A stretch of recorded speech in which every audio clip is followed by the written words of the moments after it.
Hey guys, welcome back to Horsepower Obsessed. Today we're going to do something with the Colorado that's going to make it a lot more aggressive looking.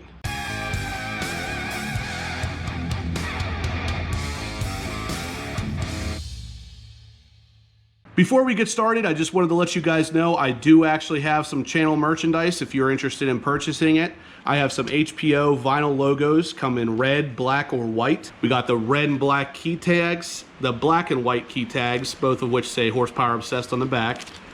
If you're interested in any of this stuff, just send me a message, horse.power.obsessed@gmail.com. Send me a message on Instagram or on Twitter, and I'll get you some of these sent out. We have Rough Country 1-inch lift for now. So basically this is actually just part of the 2-inch lift that I have. The rest of it's over here.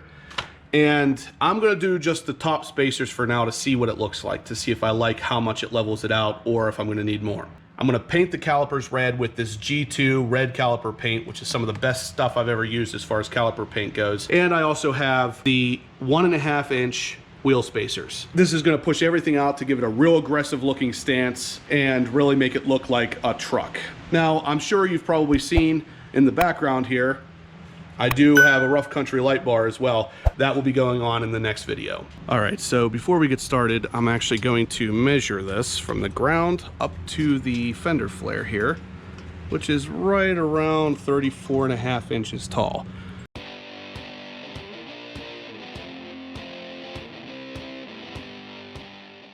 All right guys, here's what we're working with. So ultimately what I need to do is just drop this strut just enough to get that spacer in there. We have 3 18mm nuts at the top of the strut mount that are easiest to get off with a ratcheting box wrench. Then we have an 18mm nut here, also easiest with a ratcheting box wrench. And then over on the side, the brake line bracket, that is a 13mm bolt. You can get to that with a regular socket wrench. And then down behind right here, you actually will have a 10mm bolt holding the ABS line up to the back of this. And then the 15mm sway bar end link. And lastly, you want to also take out the bottom strut mount bolt. Just take it out and you can allow the strut to sit in here loosely, but that has to come out to give you enough play to get that strut spacer up at the top. And then that's it. You can then push this down far enough that this will come out enough. You'll be able to stick the spacer right up in there.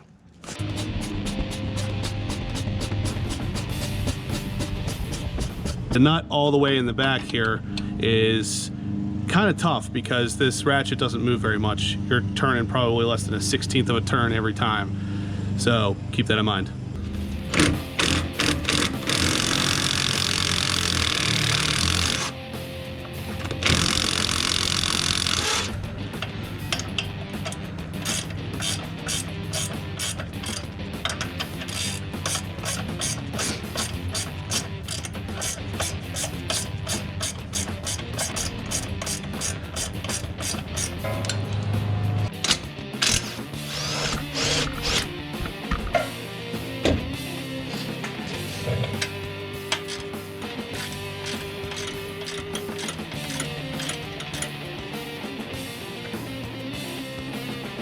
I got the spacer in up at the top.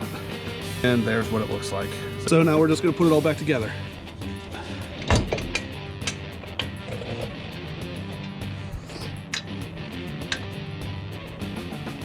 This kit comes with new locking top strut nuts. So I'm gonna start threading one of these on there now just to keep everything in place while I bolt everything up down below. To get those nuts on up there, you're definitely going to want to employ a floor jack to kind of jack it up enough so enough of the threads up there are sticking out that you'll be able to get those threaded on. I'm going to need this later anyway for getting this bolted back up to the upper control arms.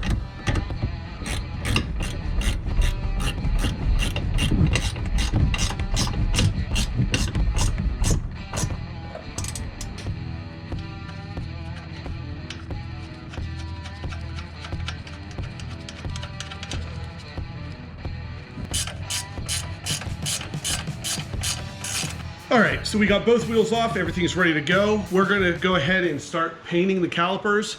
and get those wheel spacers on to make it look really aggressive. Like I said, I'm only doing the 1-inch spacer from Rough Country right now. I might do the other 1-inch spacer under the spring depending on how I think this looks afterwards. But even so, even just with the 1-inch spacer, once I'm done with all this stuff, I'm gonna take the truck up and get it aligned, just because that little 1-inch spacer still throws off the stock alignment. So let's get into painting and putting those spacers on, and then we'll take a look at the final product. Now I'm gonna go on to the brake caliper paint. Like I said, this is a G2 kit. I will link this down in the description below, along with the lift and the wheel spacers. First thing, it comes with some brake cleaner. We want to clean up this caliper the best we can. The cleaner it is, the better this paint is going to adhere.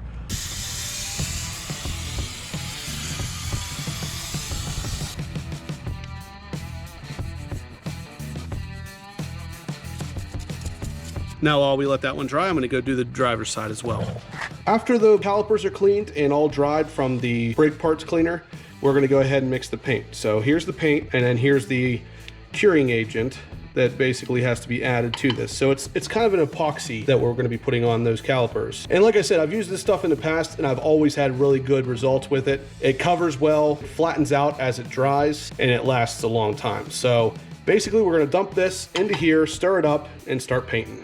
This stuff goes on kind of watery at first. You're going to put probably between 2 and 3 coats of this on there, so don't go on crazy thick to begin with. Just want a fairly light coat to begin with, and then we're going to go over it a couple more times.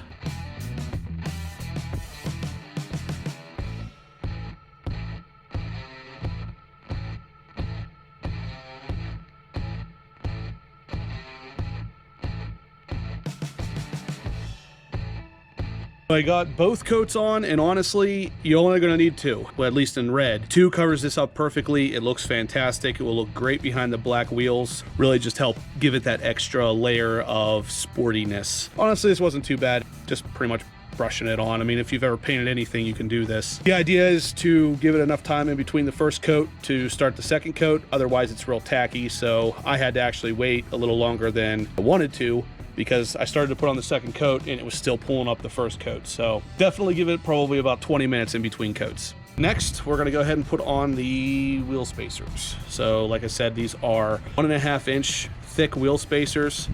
They just bolt on there, and since they're 1.5-inch thick, it hides the stock studs down far enough that they don't interfere with the wheel when you put it back on.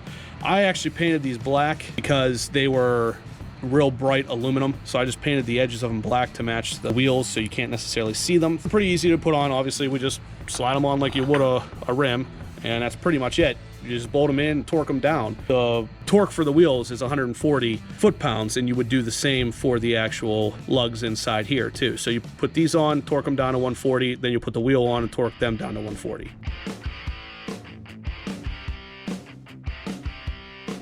Now comes the fun part of torquing down these wheel spacers when you only have just yourself. That's where the trusty breaker bar comes in. You can wedge it in between the seat and the brake pedal, because otherwise the wheel will just turn. I'm the only one here today, so I don't really have a choice. I'm gonna have to do that. I don't really like doing it this way, but I don't have a choice. If there's nobody else here, those things need to be torqued down to 140 foot-pounds, and they're just gonna spin, so let's do it. On the brake. And that's it. There's a torque wrench set at 140 foot-pounds.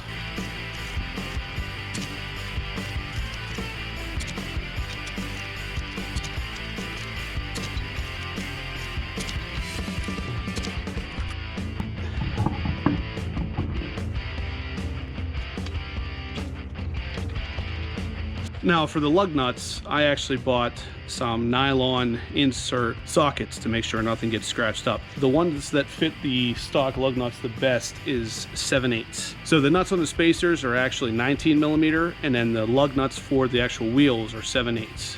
They might be metric, but this was the one I could find that fit the best.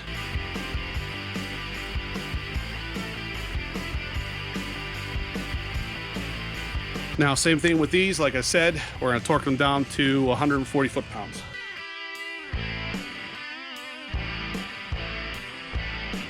Definitely looking good in there though, guys. Those painted calipers really help make these wheels pop. Today's kind of an overcast day, so it's kind of hard to see in there, but definitely it looks better in person than it's gonna come through on camera.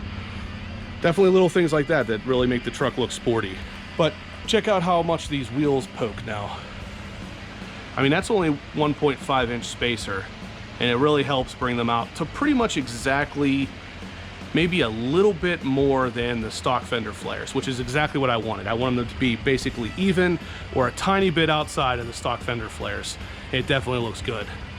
Definitely the way it should have come. It's set up to be way more sporty looking now. What do you guys think? Let me know down below. Earlier in the video, we measured it at 34.5. Let's see what we get after that top block. After everything leveled out, yeah, about 35.5.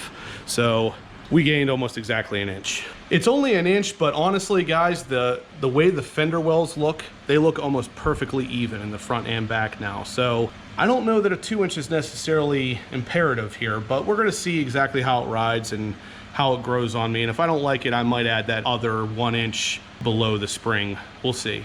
But for now, I'm gonna get that lifetime alignment, so even if I do add it later, it can be realigned. So I'm about 15 minutes down the road, and I noticed at full lock, the tires do rub if you're turning towards the front of the vehicle. So if the wheels are going towards the front, it's rubbing on the front fender wells. So as you saw on the workbench, I actually have a rough country light bar scheduled to go on, hopefully next weekend, maybe sometime around there. So while I have the front bumper off, I am gonna go ahead and modify the plastic waffle pieces that hold that front fender in.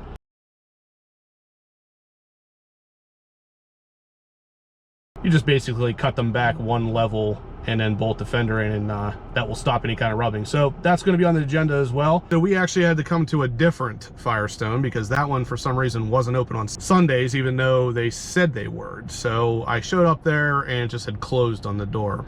Not really the best first impression, but I came to one a little bit further down the street and I asked them how they put the alignment tools on the wheels. And this is like the only place I've ever been to that they put the alignment tool on the tire. They clamp it onto the tire, not the rim.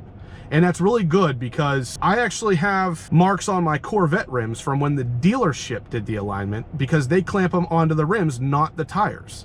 And that's awesome that they would do that here at Firestone. I mean, I'm definitely impressed with them. Here is the before and after printout. As you can see, the before, the biggest problem here was the toe. It actually set out the toe pretty bad.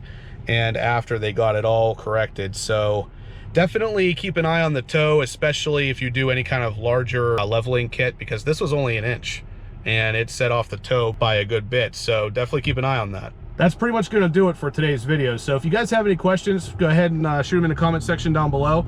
Give this video a like if you liked what you saw, and subscribe if you haven't. I'll catch you guys in the next one. And the final result. It looks way sportier, guys. Tires stick out perfect amount. This red calipers really helps set it off. And here's the back ones, just for comparison's sake. They stick out almost perfectly with those fenders.